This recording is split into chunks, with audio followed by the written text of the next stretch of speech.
Assalamualaikum warahmatullahi wabarakatuh. Assalamualaikum warahmatullahi wabarakatuh. Alhamdulillahi rabbil alamin. Wa bihi nasta'inu ala umuri dunya waddin. Wassalatu wassalamu ala asyrafil anbiya'i wal mursalin wa ala ali sayyidina Muhammad. Amma ba'd. Pertama-tama tidak lupa mari kita panjatkan puja dan puji syukur kita atas kehadirat Allah Subhanahu wa taala yang telah melimpahkan beribu-ribu nikmatnya kepada kita semua, sehingga alhamdulillah pada kesempatan yang berbahagia ini kita masih bisa berkumpul dan bertatap muka di tempat yang sederhana ini, tetapi mulia di sisi Allah Subhanahu wa taala. Ada saya enggak? Kemudian salawat berbingkaikan salam tak lupa pula kita kirimkan kepada Nabiullah, Nabi besar Muhammad sallallahu alaihi wasallam, Nabi yang telah membawa perubahan bagi kita semua, yang telah mengantarkan kita dari gelapnya zaman jahiliyah menuju zaman yang terang benderang, seperti halnya yang kita rasakan pada saat ini. Pada malam hari yang berbahagia ini, kita akan mengikuti kajian rutin yang diadakan oleh Forum Komunikasi Mahasiswa BIMA Ciputat Raya. Dan pada kesempatan malam hari ini kita masuk pada akan mengikuti kajian kitab Adabul Mufrad. Waalaikumsalam warahmatullahi wabarakatuh. Waalaikumsalam warahmatullahi wabarakatuh. Alhamdulillah wassalatu wassalamu ala Rasulillah wa ala alihi wa sahbihi wa mawalah wa la haula wa la quwata illa billah, amma ba'd. Yang terhormat ketua daripada Forum Mahasiswa BIMA Ciputat Raya beserta seluruh jajarannya, para kawan-kawan, ada yang sudah jadi ustadz, ada yang masih proses. Yang proses namanya proses jadi ustadz. Nah, itu prostat namanya. Proses jadi ustadz, ada yang prostat, bukan penyakit. Semoga kita semuanya mendapatkan keberkahan dari Allah Subhanahu wa taala. Para kawan-kawan semua, saya cuma ingin membacakan hadis Nabi saja sebagaimana yang kita sampaikan. Sekarang masuk bab ya barrul walidayhi malam yakun ma'siyatan. Bab yang menerangkan tentang berbakti kepada kedua orang tua selama tidak ada unsur maksiatnya.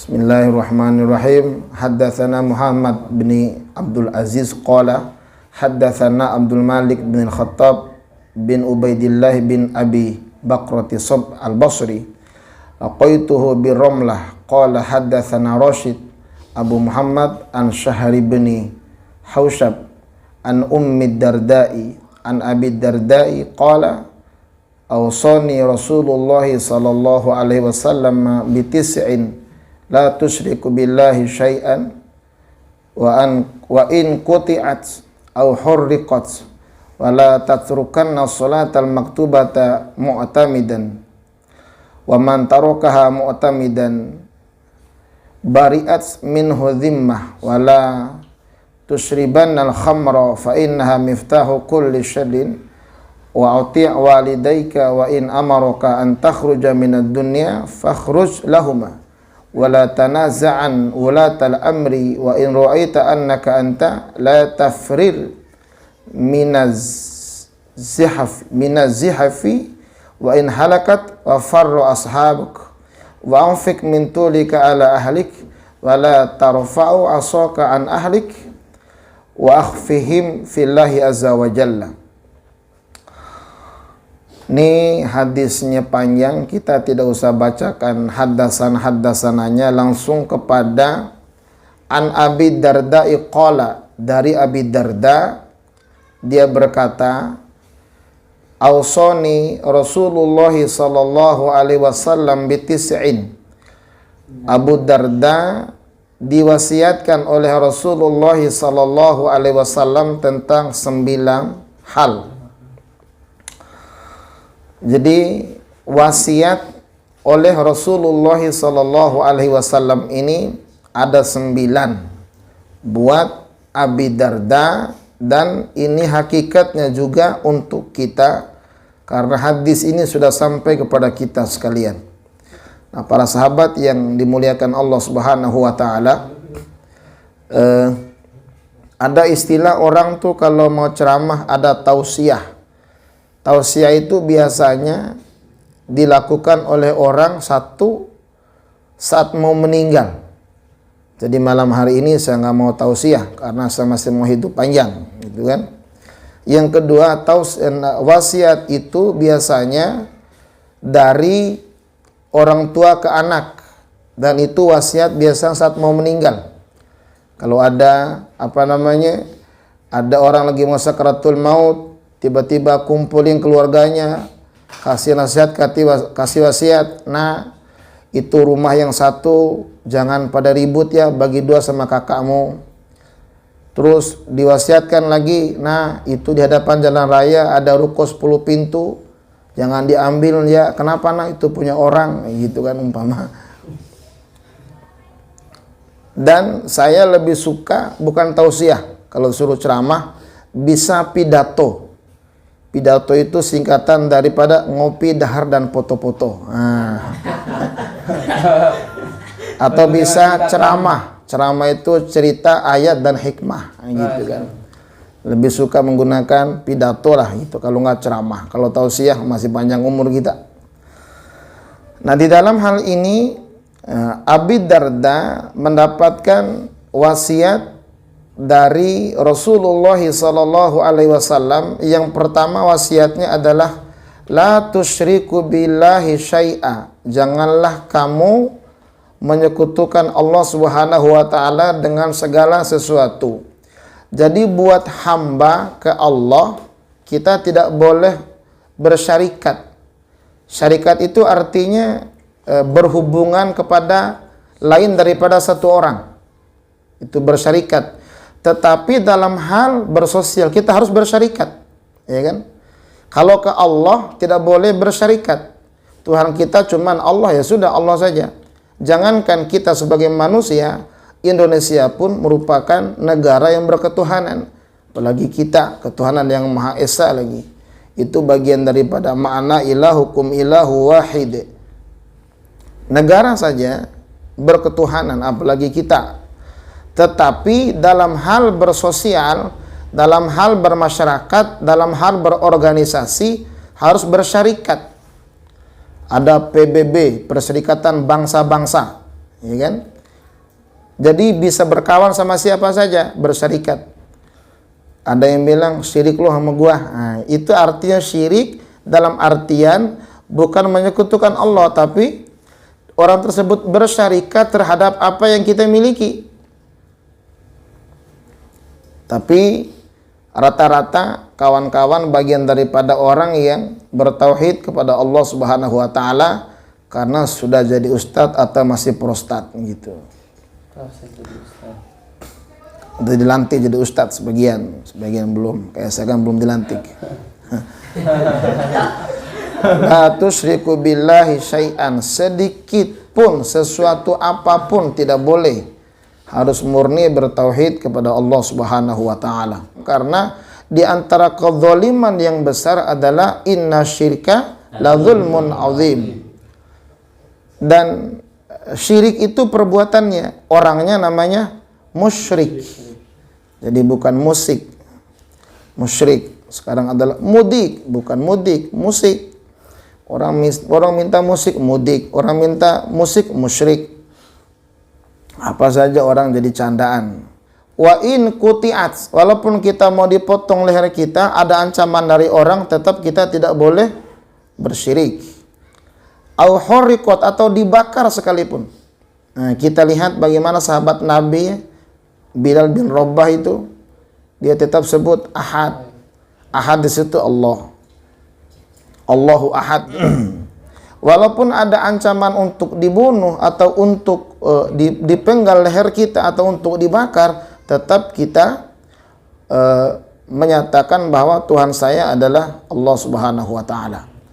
Yang kedua, yang diwasiatkan oleh baginda Rasul dalam hal ini adalah wala tatrukunna sholata al-maktubata muta'ammidan wa man tarakaha muta'ammidan bari'at az-zimmah. Janganlah kalian meninggalkan sholat yang diwajibkan secara sengaja. Jadi wasiat yang selanjutnya setelah berkaitan masalah tidak boleh menyekutukan Allah, maka yang berkaitan masalah akidah, masalah tauhid adalah tidak boleh orang meninggalkan sholat secara sengaja. Kalau kita buka dalam kitab Safinatun Najah itu, di antara 6 makhluk yang tidak dimuliakan, salah satunya tarikus sholah, orang yang meninggalkan sholat. Nanti menjadi ada 2 hukumnya di situ dalam kitab Safinah. Ada orang yang sengaja meninggalkan dengan menyatakan sholat tidak wajib. Kenapa kamu nggak sholat? Sholat mah nggak wajib. Itu berat hukumannya. Kenapa kamu nggak sholat? Lagi malas, lain hukumannya. Nah, kalau mau nggak sholat tapi alasannya malas, masih boleh itu. Cuman kan ini namanya nggak sholat gitu. Makanya kalimatnya waman tarokkaha, siapa orang yang meninggalkan sholat muta'ammidan secara sengaja, bari'at minhu dhimmah, terbebas daripada perlindungan. Karena orang yang sholat, orang dalam rangka membentengi dirinya, melindungi dirinya dari berbagai macam gangguan, dari berbagai macam hambatan, dari berbagai macam masalah. Begitu dia mendirikan sholat, maka dia sedang membentengi dirinya. Karena dalam sholat semua ibadah itu terwakili. Ada ibadah haji, sholat ada hajinya. Artinya mana? Menghadap Ka'bah. Karena orang haji, orang umroh ke Ka'bah. Ada ibadah yang nggak makan, puasa. Dalam sholat nggak boleh atau puasa, nggak boleh atau makan, malah nggak sah nanti sholatnya. Di dalam sholat ada zakatnya. Mana zakatnya? Mensucikan dirinya. Nah, maka sholat itu mewakili ibadah-ibadah yang lain. Mau haji, mau umroh, mau puasa, mau zakat, di dalam sholat ada amaliyahnya. Dulu itu ada namanya monyet sama anaknya monyet. Ibunya monyet sama anaknya monyet. Anaknya monyet sama ibunya monyet ini lagi di atas pohon pisang. Nggak jauh dari musola itu pohon pisangnya. Tahu musola apa namanya? Nggak jauh daripada sedap malam kayaknya musola itu. Mereka ini naik di atas pohon. Tiba-tiba ada namanya Om Dul, dia azan. Allahu Akbar, Allahu Akbar. Kata anak monyet sama maknya, "Mak, itu suara apa?" "Suara azan, Nak." Kata anak monyet. "Hayyalas sholah." Nah, itu kok begitu kalimat hayyalas sholah, kok Pak Haji keluar rumah ke musola ya? Kok itu anak muda ke musola ya? Itu FKMBC kok ke musola ya? Itu ibu-ibu ke musola. Mereka itu lagi pergi sholat, Nah. "Mak, kita turun yuk, kita sholat." Sadar, Nah, kita ini monyet. Kita ini nggak wajib sholat, kata monyet nih. Kawan-kawan yang dimuliakan Allah Subhanahu wa Ta'ala, yang selanjutnya adalah wala tashribannal khamra, jangan minum khamar. Kenapa? Fa innaha miftahu kulli syarrin, karena khamar itu merupakan kunci semua keburukan. Itu khamar. Dan khamar itu bahasa Arabnya dan bahasa kitanya banyak. Ya kan, bisa topi miring, terus orang tua, apalah nama saya nggak paham, anggur merah atau segala macam. Nah, kenapa? Karena khamar atau apapun sejenisnya atau dikiaskan dengan khamar itu asalkan dia memabukkan, maka itu kunci segala masuk ke dalam keburukan. Orang kalau sudah khamar minum, satu bisa bacok-bacokan. Orang kalau sudah mabok minum khamar bisa zina, bisa membunuh, bisa berbuat jahat, bisa malak orang. Berbagai macam kejahatan dia lakukannya. Maka pintunya saja masuk ke dalam keburukan yang diharamkan Allah, apalagi sampai melaksanakannya. Nah, makanya di dalam hukum Islam itu salah satunya ada kias. Kias itu analogi. Nah, ada di antara ormas, ada di antara ajaran yang sumber hukum Islam cuma 2, Al-Quran sama Sunnah. Kalau kita ada ijma, ada qiyas, bahkan ada ijtihad. Banyak dalam usul fikih. Nah, kalau ada orang yang tidak mau menggunakan istilah qiyas, bagaimana dia mengharamkan narkoba dan sejenisnya? Padahal narkoba itu narik kolor bapak, gitu. Nah, kawan-kawan yang dimuliakan Allah Subhanahu wa taala, oleh karena itu semaksimal mungkin kita meninggalkan yang namanya khamar atau sejenis yang bisa memabukkannya. Yang selanjutnya adalah wa ati' walidaika wa in amaraka an takhruja minad dunyaka fakhruj lahuma. Nah, kita masuk dalam pembahasan kita, taatilah kedua orang tua kalian, wa in amaraka, walaupun kamu diperintahkan an takhruja, keluar, minad dunyaka, dari duniamu, fakhruj lahuma, maka keluarlah daripadanya. Nah, kawan-kawan yang dimuliakan Allah Subhanahu wa taala, nah, perintah untuk mentaati kedua orang tua adalah satu kewajiban yang harus dilakukan. Nah, sudah pada faham, sudah kita bahas berlanjut-lanjut tentang mentaati kedua orang tua ini, nggak usah kita bahas. Ini sudah banyak. Kita lanjut. Wala tanaza'an. Nah, dan janganlah kalian membangkang wulatal amri, akan pemerintah kalian. Tidak boleh membangkang kepada pemerintah selama kebijakan itu maslahat buat umat. Mau yang kita nyoblos atau tidak, mau yang pro atau tidak, kalau ada kebijakannya yang maslahat, maka kita tidak boleh membangkangnya. Kenapa? Wa in ra'aita annaka anta, bagaimana kalau kalian jadi pejabat lagi? Nah, bagaimana kalau kalian jadi pemerintah? Nah, dilarangnya membangkang kepada pemerintah sebab kita belum menjadi pemerintah. Kalau sudah masuk ke dalamnya, kita pun nggak mau dibangkangi sama orang. Nah, ini indahnya kalimat di dalam hadis ini, tidak boleh membangkang kepada pemerintah, sama seperti kita tidak mau dibangkangi kalau kita menjabat sebagai pemerintah. Biasanya yang membangkang itu kalau belum jadi pemerintah atau belum dapat jatah. Kalau sudah dapat jatah, waduh. Nah, itu indahnya bahasa hadis ini. Ada, kita udah pada faham lah masalah ini. Yang selanjutnya, wala tafrir minaz zihafi. Janganlah kalian lari daripada peperangan. Wa in halakat, dan jika kalian celaka, wa faru ashabak, dan lari sahabat kalian. Ada sahabat yang lari meninggalkan peperangan, walaupun kita celaka, kita jangan ikut lari, harus tetap menghadapinya. Kalau sekarang sudah nggak ada lah yang namanya peperangan, barangkali sekarang kan perang kita bukan lagi ngangkat senjata tapi mencari ilmu. Artinya selesaikan kuliah, biarin kawan-kawan yang lain nggak selesai, kita selesaikan, gitu ya Abid ya. Selesaikan kuliah, ini bagian daripada perang kita, gitu kan. Oh, kawan saya mah nggak selesai, saya ikut, jangan. Kita harus lain daripada yang lain. Pokoknya walaupun harus naik sepeda, ya kan, walaupun harus cuti, lanjut kuliah lagi. Saya dulu banyak kawan yang pulang nggak ikut kuliah karena nggak bisa bayar. Saya mah tetap berjuang, naik sepeda saya dari Pondok Cabe sama asrama PTI, itu nggak apa-apa. Yang penting bisa kuliah, kan kita lagi berperang, jangan mundur. Wa anfik min tulika ala ahlak, dan carilah harta, carilah nafkah dan infakin kepada keluargamu dari usahamu. Sekarang kan masih pada jomblo, masih pada ijo lumut. Ikatan orang lucu, jomblo dan imut, belum punya keluarga. Tapi nanti kalau kita punya keluarga, cari rezeki, cari nafkah yang halal, kita bawa kepada keluarga kita, kepada anak kita, kepada istri kita.